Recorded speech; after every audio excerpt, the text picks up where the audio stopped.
Cumprimento a igreja com a paz do Senhor Jesus. Motivo de alegria estar aqui com os irmãos e poder contribuir com a palavra de Deus. Deus abençoe nossa irmã Lenice. Foi difícil, né, irmã Lenice? Conseguir, mas deu certo, estamos aqui. Irmãos, por gentileza, abra a sua Bíblia em Efésios, capítulo de número 6.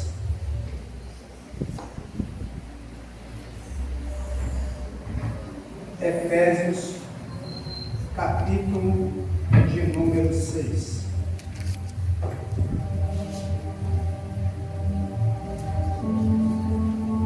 Os que acharam, digam amém. Os versículos serão 12.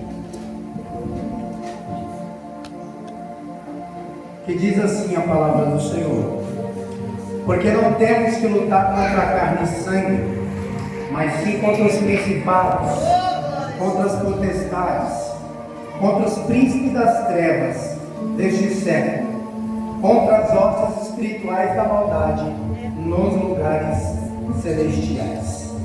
Agora abra comigo em Jó, capítulo 1.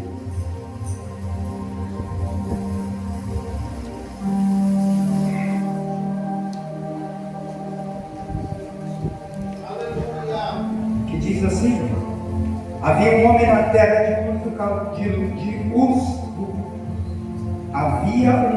terra de Uz, cujo nome era Jó. Este era um homem sincero, reto, temente a Deus e desviava-se do mal. E nasceram-lhe 7 filhos, 3 filhas. Era o seu gado 7.000 ovelhas, 3.000 camelos, 500 jumentos de boi, 500 jumentas. Era também muitíssima gente ao seu serviço, de maneira que este homem era maior do que todos os do Oriente. E ia seus filhos, faziam banquetes em casa de cada um no seu dia, e enviavam convidados às suas 3 irmãs a comerem, beberem com eles. Sucedia, pois, que tendo decorrido o turno de dias de seus banquetes, enviava a Jó, santificava e se levantava de madrugada e oferecia holocaustos, segundo o número de todos eles, porque dizia Jó: porventura pecaram meus filhos e blasfemaram de Deus no seu coração. Assim fazia Jó continuamente. Versículo de número 9, versículo de número 7. Então o Senhor disse a Satanás: de onde vens? E Satanás respondeu ao Senhor e disse: de rodear a terra e passear por ela. Disse o Senhor a Satanás: observai-te meu servo Jó, porque ninguém há na terra semelhante a ele, homem sincero e reto, temente a Deus, e se desviando do mal. Então respondeu Satanás ao Senhor e disse: porventura teme Jó a Deus de balde? Porventura não cercaste tu de bens, e a ele, a sua casa, e a tudo quanto tem? A obra de suas mãos abençoaste, o seu gado está aumentando na terra. Mas estende a tua mão, toca em tudo quanto tem, e verás, se não blasfemam de ti na tua face. E disse o Senhor a Satanás: eis que tudo quanto tem está na tua mão, somente contra ele não estenda a tua mão. E Satanás saiu da presença do Senhor. E a igreja de Deus diz amém. Amém. Tome o seu assento, você que pode, ter uma linda salva de palmas para Jesus. Senhor, eu louvamos a tua palavra. Fala conosco, em nome de Jesus. Amém.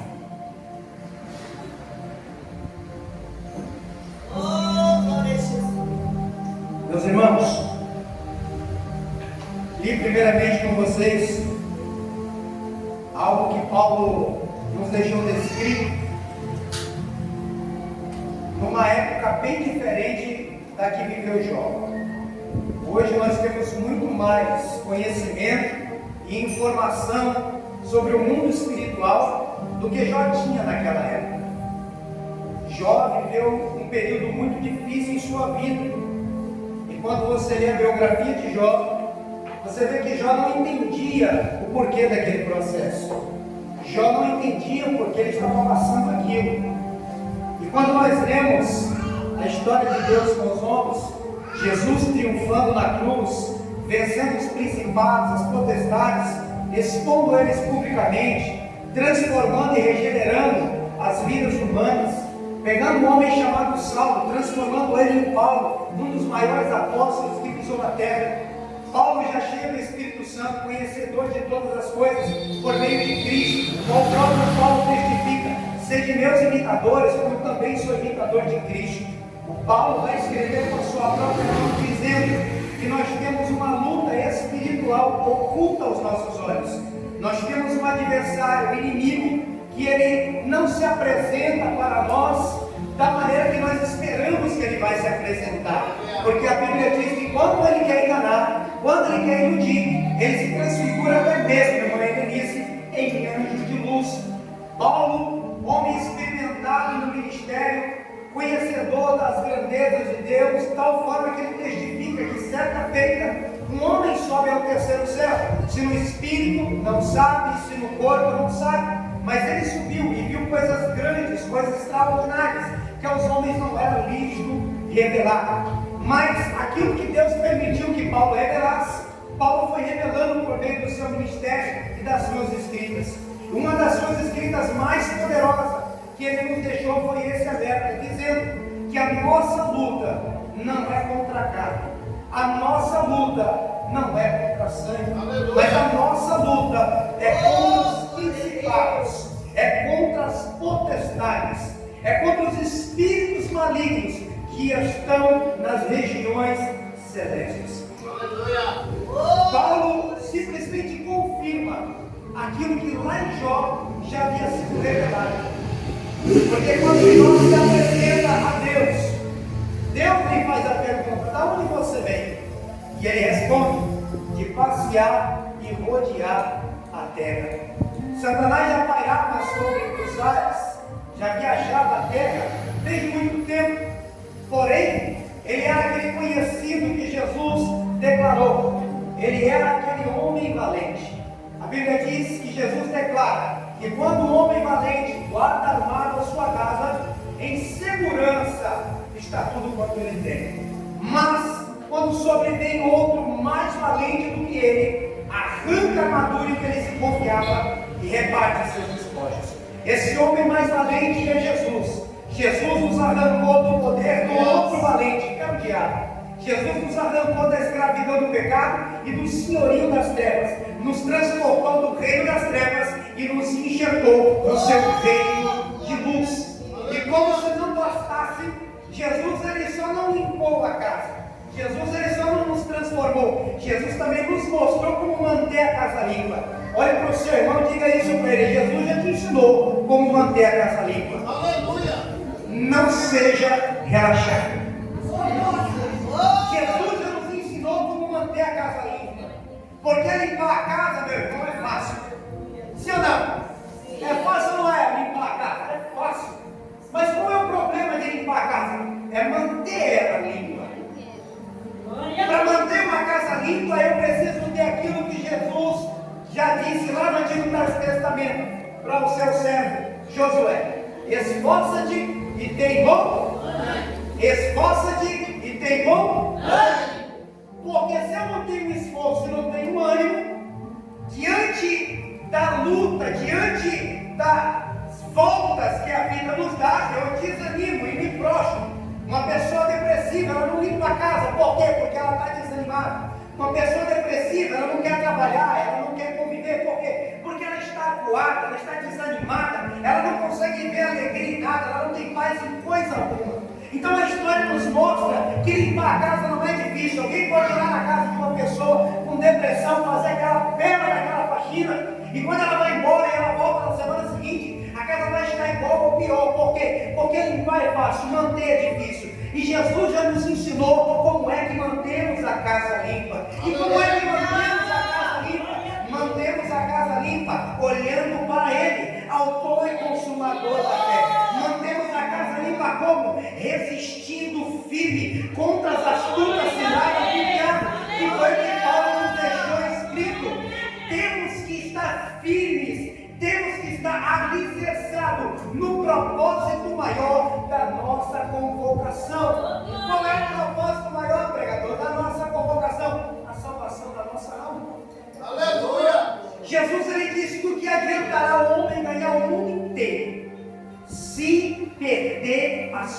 sua alma. Aleluia. Jó venceu, sim ou não? Porque Jó não estava firmado naquilo que tinha. Jó não estava firmado naquilo que possuía. Jó não estava firmado nas bênçãos que Deus havia derramado sobre a sua casa, sobre a sua família. Jó venceu porque ele estava firmado no seu Redentor. E nos dias de mais dificuldade, ele declara com a sua própria boca: eu sei que o meu Redentor vive. O que ele está dizendo com essas palavras? Eu não sei o que está acontecendo, eu não estou entendendo o que está acontecendo, mas o meu Redentor vive, e eu sei que uma hora ele se colocará de pé, eu sei que uma hora ele se levantará ao meu favor. O que é isso, irmão? É bom ânimo em meio ao deserto. O que é isso, irmão? É bom ânimo em meio à dificuldade, é bom ânimo em meio à escassez, porque o bom ânimo, irmão, é fé. Olha para o seu irmão e diz para ele: bom ânimo é fé. Por que o bom ânimo é fé? Porque a fé é o firme fundamento das coisas que eu não vejo. Quem tem ânimo não está vendo a vitória, mas ele tem fé de que a vitória vem. Quem tem ânimo não está vendo a porta aberta, mas ele não vai cessar de bater na porta, porque quem tem ânimo não se acomoda com a porta fechada. Quem tem ânimo não se acomoda com o não na cara. Quem tem ânimo faz como a pobre viúva: eu não tenho o que fazer, não tenho o que dormir, não tenho o que morar. Eu sei que tu não quer julgar minha causa, mas todos os dias eu vou bater cartão, vou cumprir horário, porque eu sei que uma hora você vai me ouvir.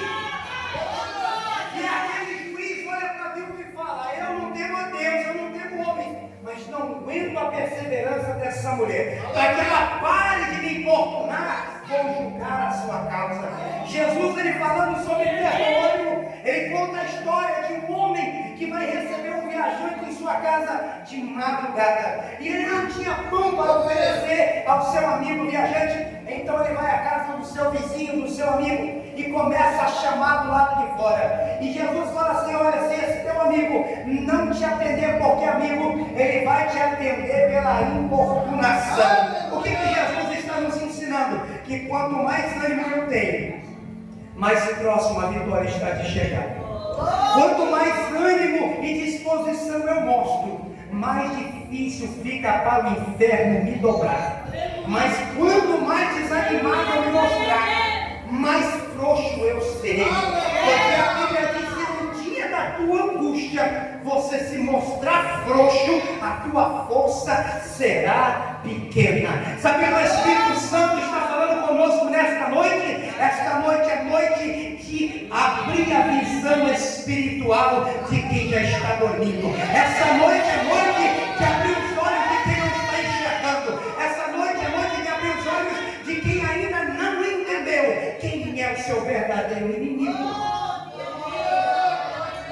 O seu verdadeiro inimigo é o adversário da sua alma. Aleluia.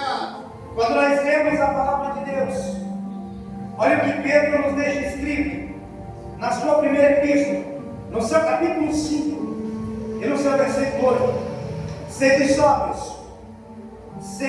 sóbrios, porque o diabo, vosso adversário, anda em derredor, bramando como leão, buscando a quem possa tragar. Ao qual resiste firmes na fé, sabendo que as mesmas aflições se cumprem entre todos os vossos irmãos no mundo. Prestando atenção no texto, sede sóbrio. Aqui ele não está falando de embriaguez, mas por que ele usou o termo ser sóbrio? Uma pessoa embriagada, ela é o contrário de sóbria, sim ou não? Uma pessoa, quando está embriagada, ela entende o que fala, ela compreende o que ouve, porque ela não está sóbria. Mas Paulo está dizendo, Pedro está dizendo: sede sóbrios. Sóbrio no entendimento. Posso ouvir um amém? Amém. Sóbrios no entendimento. Por quê? Jesus disse: Meu povo perece por falta de errais, não conhecendo as Escrituras, Jesus disse, e nem o poder de erramos quando não dominamos as Escrituras. Erramos quando não temos intimidade com Deus.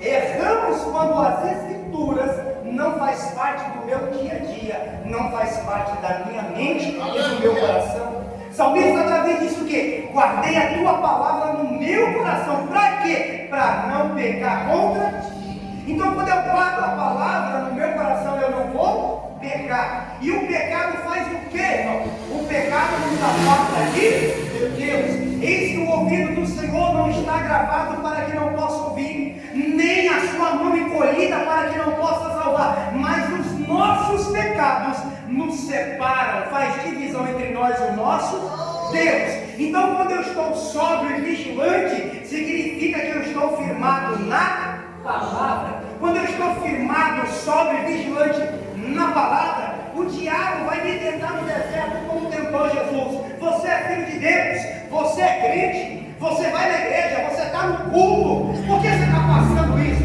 Transforma a pedra em pão, muda essa história, muda esse processo, sai dessa situação. Você não é filho de Deus. Jesus olhou para ele, conhecendo o tempo. Olha para o seu irmão e diga para ele: existe um tempo determinado. Existe tempo de entrar no deserto.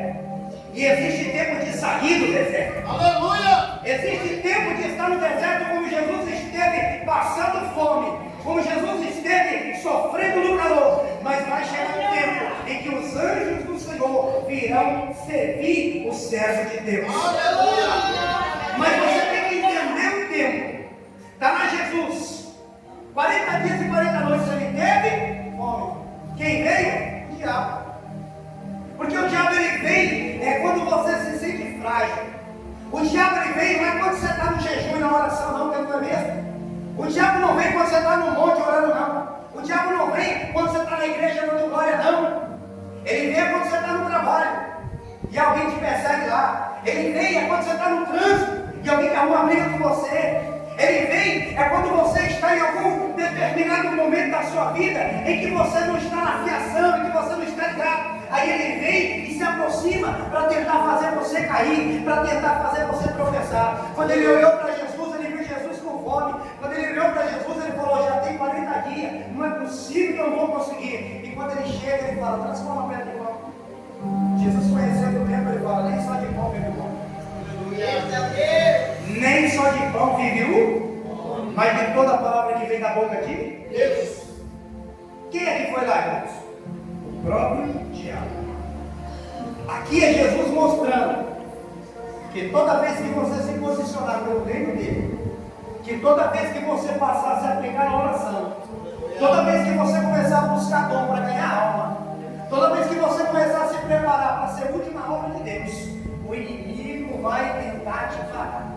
Mas quando ele tentar te parar, você tem que estar sóbrio e vigilante e firmado na palavra, para que você possa fazer o que Paulo disse que a gente tem que fazer: resistir firme contra as astutas ciladas do diabo. Quando o diabo escuta aquela resposta, ele não se conforma, ele não desiste, porque a Bíblia diz que nós temos que resistir ao diabo. Essa palavra resistir ao diabo nos fala que vai haver um conflito, vai haver uma resistência por parte do inferno.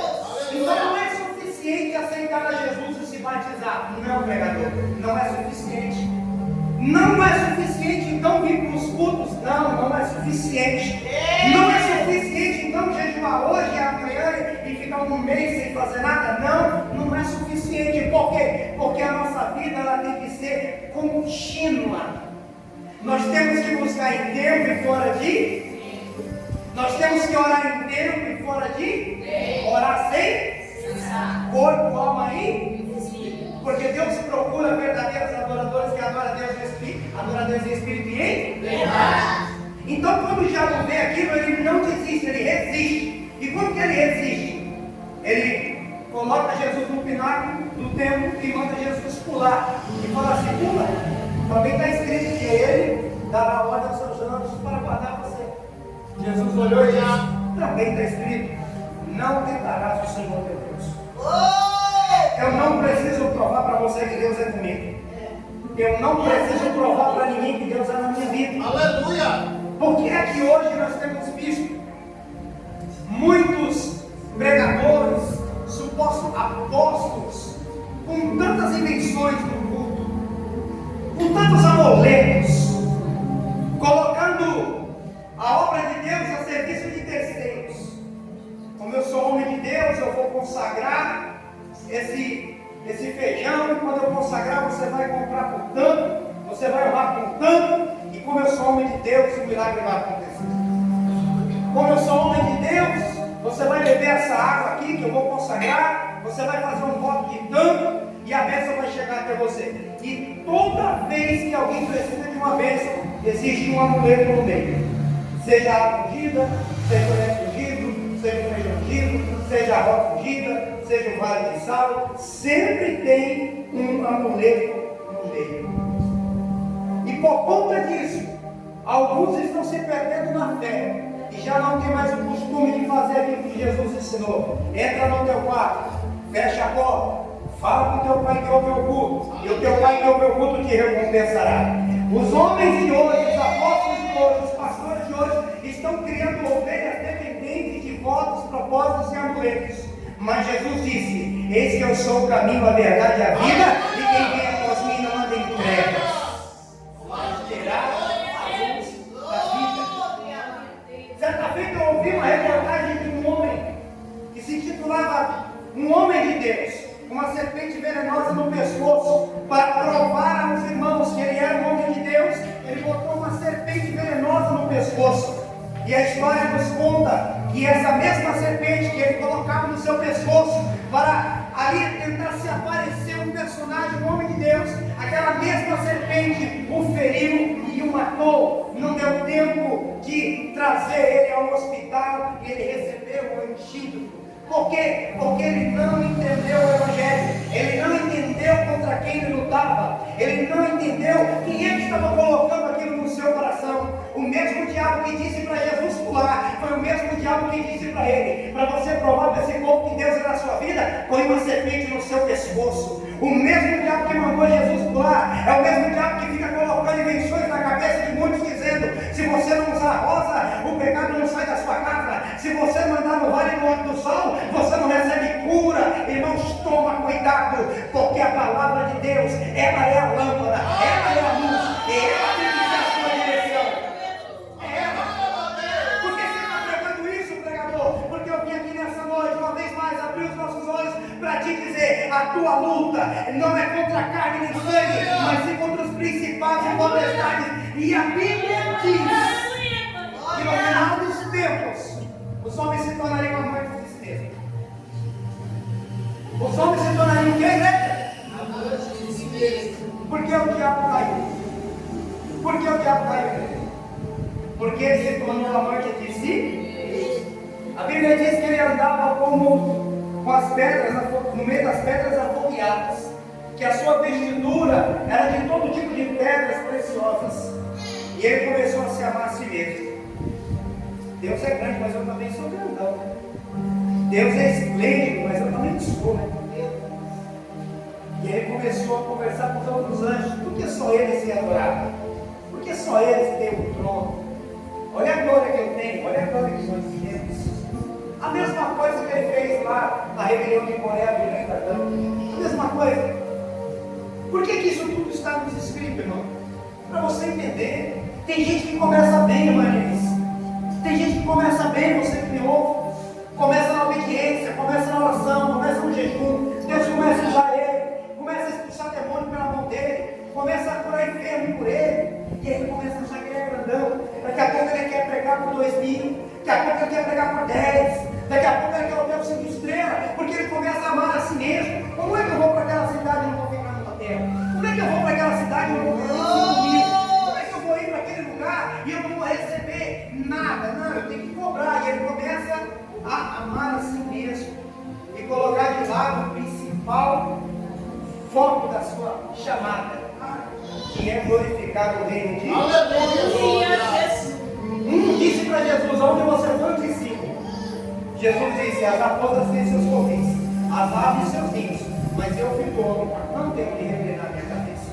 Claro que ele disse: o obreiro é digno do seu salário.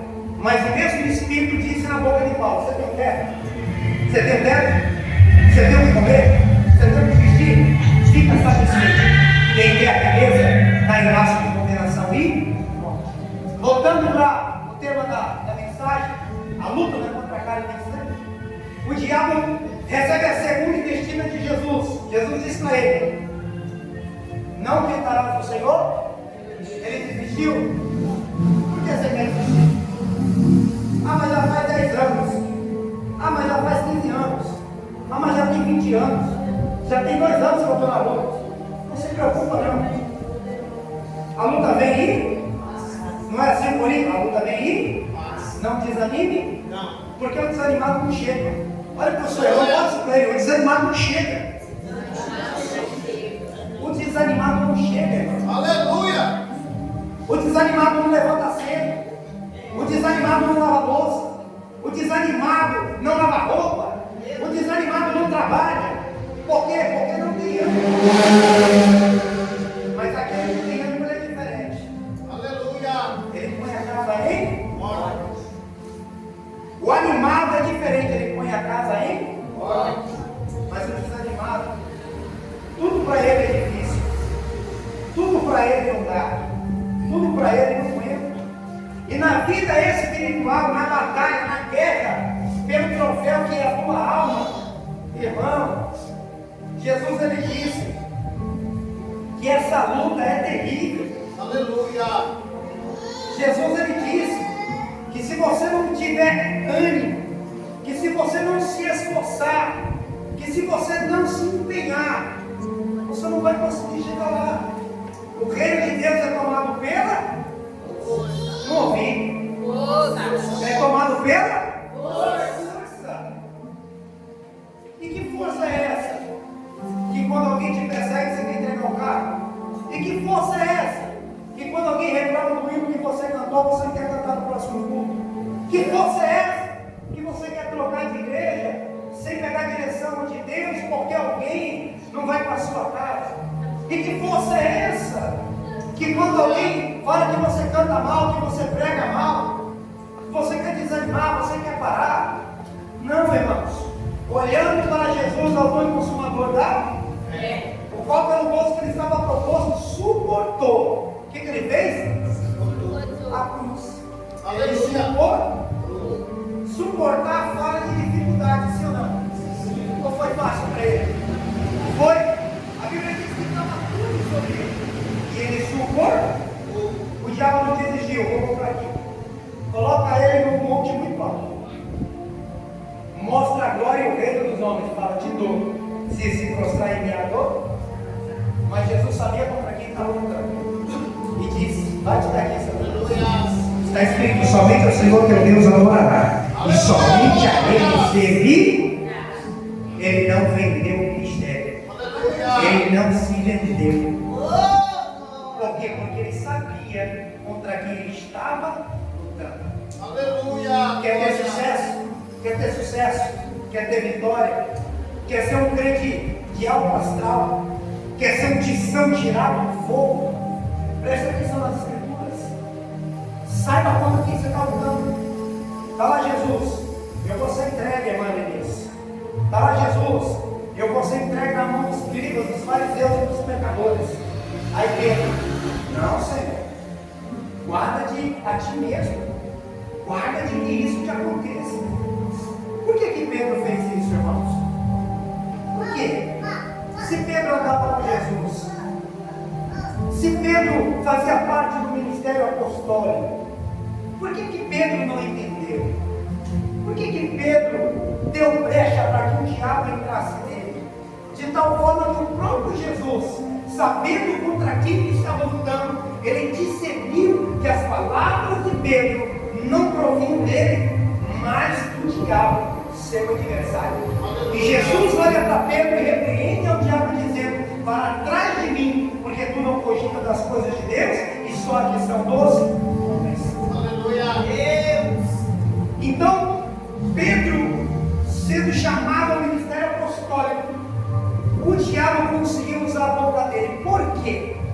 Porque Pedro ainda era o diamante a ser lapidado. Pedro ainda não compreendia as Escrituras como dele. Todo crente que não é maduro nas Escrituras, todo crente que não tem vida com a palavra, ele está sujeito a pecar com a sua boca, ele está sujeito a pecar com as suas ações, ele está sujeito a ser enganado e iludido pelo diabo. Por quê? Porque a única ferramenta capaz de repreender o maligno é a palavra de Deus. Jesus aprovou isso quando ele estava no deserto e foi tentado. O diabo tentou, mas perdeu. Perdeu por quê? Porque a palavra estava empunhada nas mãos de Jesus. Pedro ainda não estava pronto. E a história mostra que ele não estava pronto. Porque quando ele achou que estava pronto, ele disse: estou pronto para morrer contigo. Jesus olhou e falou: tu vai morrer comigo? O galo não vai cantar hoje, enquanto 3 vezes você não me negues. Enquanto 3 vezes você não me negar. E ele disse: jamais farei isso. Porque todo aquele que ainda não está compreendendo a luz das Escrituras, todo aquele que ainda não está firmado nas Escrituras, ele pode até achar que está pronto. Mas as lutas, quando vem, ele vai provar para ele que não está. É por isso que Jesus permite luta. Olha para o seu irmão e fala assim para ele: é por isso que Jesus permite luta. É por isso que Jesus permite a tempestade. Porque você só vai entender o seu nível, você só vai entender a sua força quando vem para bater e você cair. Você só vai entender a sua estrutura quando a dificuldade vir e você querer voltar para trás. Você só vai entender a sua estrutura quando o gigante desafiar e você não tiver coragem de avançar.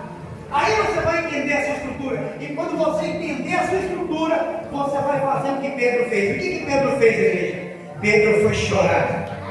Pedro foi se humilhar. Pedro foi reconhecer que não estava pronto. Pedro foi pedir misericórdia para Deus. A Bíblia diz que ele buscou arrependimento com lágrimas. E quando Jesus ressuscita e vai ter com ele lá na praia do mar, a Bíblia diz que Jesus pergunta para ele: Simão Pedro, você me ama? Ele disse: sim, te amo. E Jesus diz: apacenta minhas ovelhas. Segunda vez ele pergunta: Simão Pedro, você me ama? Ele responde: sim, eu te amo. E Jesus diz de novo: apacenta as minhas ovelhas. Pela terceira vez Jesus pergunta: Simão Pedro, você me ama? E aí Pedro começa a chorar, porque ele entendeu o que Jesus estava fazendo. Então ele responde: sim, Senhor, tu sabe tudo, sabe que eu te amo. Pedro começou a chorar, porque ele entendeu que Jesus estava reescrevendo um novo capítulo na sua história. Jesus estava dizendo para Pedro: Pedro, você tropeçou, você caiu, porque você não entendeu contra quem era a sua luta, você não entendeu contra quem era o seu combate, mas agora você está entendendo. E a partir de agora, vai cuidar do meu povo, vai cuidar da minha ovelha, porque eu já te transformei e estou reescrevendo a sua história e apaguei o teu passado. Apaguei o teu passado. Pedro nunca mais foi o mesmo. Depois que ele entendeu contra quem ele tinha que lutar, nunca mais ele foi o mesmo. Quando ele compreendeu o que o inimigo é capaz de fazer. E para eu encerrar, voltando para o texto que lemos a princípio da história de Jó. Homem reto, temente a Deus. A situação dele é mais difícil do que a sua, mais difícil do que a minha. Ele não tinha acesso ao conhecimento que você tem. Vou repetir: ele não tinha acesso ao conhecimento que você tem. A Bíblia diz, irmãos, que a fama de Jesus espalhou para todo lado. Por quê? Porque ninguém pregava como ele pregava. Ninguém expulsava demônio como ele expulsava. Mundos e surdos ouviam. Demônios que deixavam a pessoa surda e muda saíam e a pessoa voltava a falar. A Bíblia diz que Jesus triunfou em si mesmo, expôs os demônios publicamente. Aquilo que estava oculto aos olhos da humanidade, Jesus expôs. E aquilo que não tínhamos poder sobre eles, Jesus nos deu poder e autoridade sobre eles. Então a situação de Jó é mais difícil. Porque quando você lê a biografia de Jó, Jó vai contender, dizendo: o que eu fiz? Mostra o meu pecado para eu me arrepender. O que eu fiz? Era melhor eu não ter nascido do que uma vida dessa. Era melhor eu não ter nascido do que uma situação dessa. Mas o que é lindo na história de Jó é que mesmo Jó não tendo a mesma bagagem, mesmo Jó não tendo o mesmo conhecimento, A Bíblia diz que quando Jó foi apertado pelo diabo, ele reteu firme a esperança da sua confissão.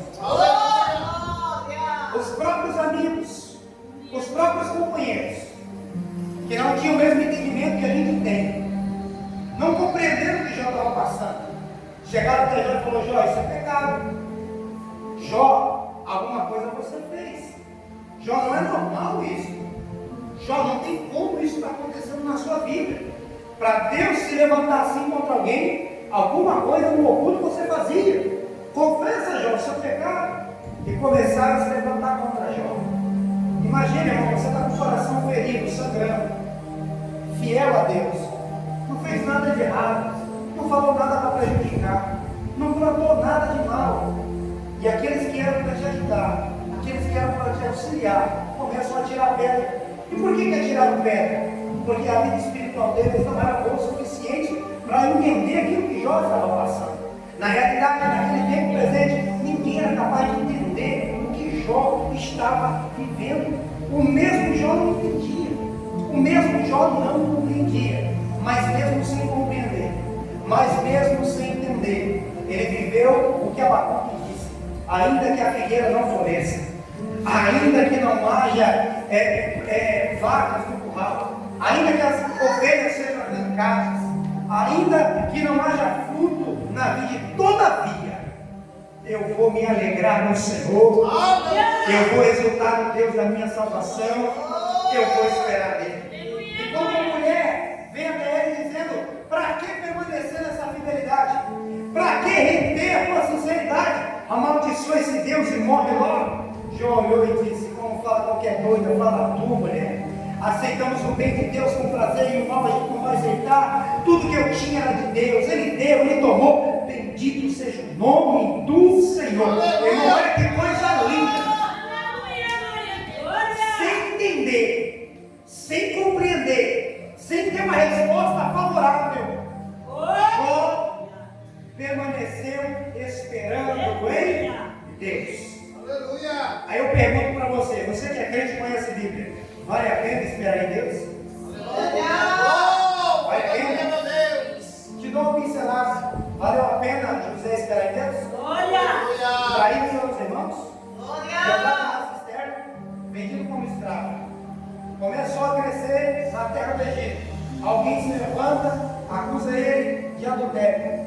Ninguém acredita nele, lança ele no calabouço. Quando ele pensou que ele ia melhorar de vida, quando ele pensou que as coisas iam acontecer, ele volta para a estaca zero. O que é isso? Isso aí é o diabo. Lembra do deserto? Tentou uma, não deu certo, desistiu? Não. Tentou duas, deu certo, desistiu. Não deu certo, desistiu? Não. Foi para a terceira, não deu certo, aí ele foi embora. Olha só para a história de José. Vendido e traído pelos irmãos, não deu certo. Lançado como escravo na casa de Potifar, não deu certo. Começa a governar, foi acusado de adultério, não deu certo. Lá dentro da prisão, Jesus vai lá, arranca ele de lá e põe ele na cadeira do governo, daquela terra próxima. O que a gente aprende? A gente aprende que mesmo sem entender, mesmo sem compreender, o que vale a pena? Esperar em Deus.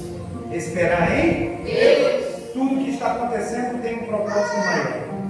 Tudo que você está vivendo tem um propósito muito maior. Aleluia. Eis, a nossa luta não é contra a carne nem vigia e seja sóbrio. Aleluia.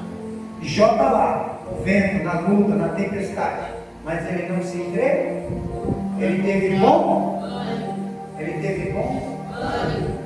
E quando lhe diziam, pecou, ele dizia, não pequei. Quando lhe diziam, você errou, não errei. Quando diziam para ele, você não presta, ele disse, presto. Por quê? Porque você tem que entender que a guerra tem que se ganhar aqui. Olha para o seu irmão, se coloca de pé e diga assim para ele, a guerra se ganha aqui. Pode se colocar de pé. A guerra se ganha onde, igreja? Aqui, ó. A guerra se ganha onde? Aqui. Eu preciso saber quem eu sou. Aleluia. Repita comigo, eu preciso saber quem eu sou. Eu preciso saber quem eu sou. Porque se você não souber, o diabo já vai jogar dúvida. Se você tiver dúvida na palavra do Senhor, o diabo faz você comer fruto que não se deve comer. Porque a palavra do Senhor foi uma, mas o diabo jogou dúvida e ela comeu. Você não pode ter dúvida de que Deus te escolheu. Você não pode ter dúvida de que Deus te chamou. Você não pode ter dúvida de que você é especial. Você não pode ter dúvida de que alguém pagou o preço por você. Você não pode ter dúvida que o seu valor não está naquilo que você possui. Jesus disse isso. A vida de qualquer um de vós não está naquilo que possui. Não importa se seu cabelo é louro, se o seu cabelo é preto. Não importa se você tem muito ou se você tem pouco dinheiro. Não importa se a sua casa é grande ou se é pequena. Não importa se você come ovo no almoço e na janta. O que importa é que o teu nome esteja escrito no meio da vida. O que importa é que você saiba contra quem você está lutando. O que importa é que você retenha firme a esperança da tua confissão, como Jó fez. E quando Jó resiste tudo, vem um mensageiro, vem outro mensageiro, outro mensageiro, outro mensageiro, quatro, um atrás do outro, uma pancada atrás da outra. O que Jó faz? Rasga as vestes. Eu vim nu do ventre da minha mãe, nu eu vou voltar para lá. Está entendendo? A gente está aqui de passagem. Então libera perdão para quem tiver que liberar. Segue a paz para quem tiver que seguir. Olha no olho de quem tiver que olhar, porque você está de passagem. E você não pode levar a bagagem errada para a porta do céu. Quem já assistiu o filme do Peregrino aqui? Quem já assistiu o filme do Peregrino? Glória a Jesus. Pode colocar no YouTube e assistir quem não assistiu. Você vai entender o que eu estou falando. Não coloque bagagem errada no caminho. Saiba quem você é. Porque no teu caminho, ô cristão, você, vou por curiosidade de você, cristão, está lá no filme, ô cristão, vão tentar colocar dúvida na tua identidade. Não se esqueça no percurso que você é cristão. Ô fiel, lá no filme tem um fiel. Não se esqueça, diante das dificuldades, seja fiel. Porque mesmo que você morra, mesmo que o seu corpo terreno se desfaça, Jesus ele disse assim: não tema o homem. O que Jesus disse? Não tema o homem. Porque ele mata o corpo e não pode fazer mais nada. Teme quem? A Deus. Porque ele faz perecer o corpo e a alma no inferno. Jó reteu firme, esperou com paciência no Senhor. Jó que não entendia nada, Deus conversou com ele. Aleluia! Por meio do caminho. E Deus começou a quebrar Jó. Jó, você está falando besteira demais, Jó. Vou fazer algumas perguntas para você. Se você puder, você me responde. Onde você estava quando eu criei os céus? Aonde você estava quando eu firmei as águas dos mares na minha mão? Aleluia. E Deus começou a fazer uma exposição da sua obra para Jó e perguntar para Jó quem ele era e aonde ele estava. Jó entendeu. E quando Jó entende, ele fala assim: olha, Senhor, até aqui eu falei do que eu não sabia, até aqui eu falei do que eu não compreendi. Agora tu fala e eu te escuto. Aleluia. Tu me ensina e eu aprendo. Está entendendo? Deus dá graça para o humilde. O que Deus faz? Mas ele rejeita o soberbo. Deus dá graça para o humilde, mas ele rejeita o soberbo. Que Deus te abençoe e te guarde. Nessa noite sai daqui entendendo isso. A tua luta não é contra a carne nem, não é contra a carne nem sangue. Fica firme, porque o teu alvo, o meu alvo é o céu. O nosso alvo é o céu. Bate a palma para Jesus, eu retorno a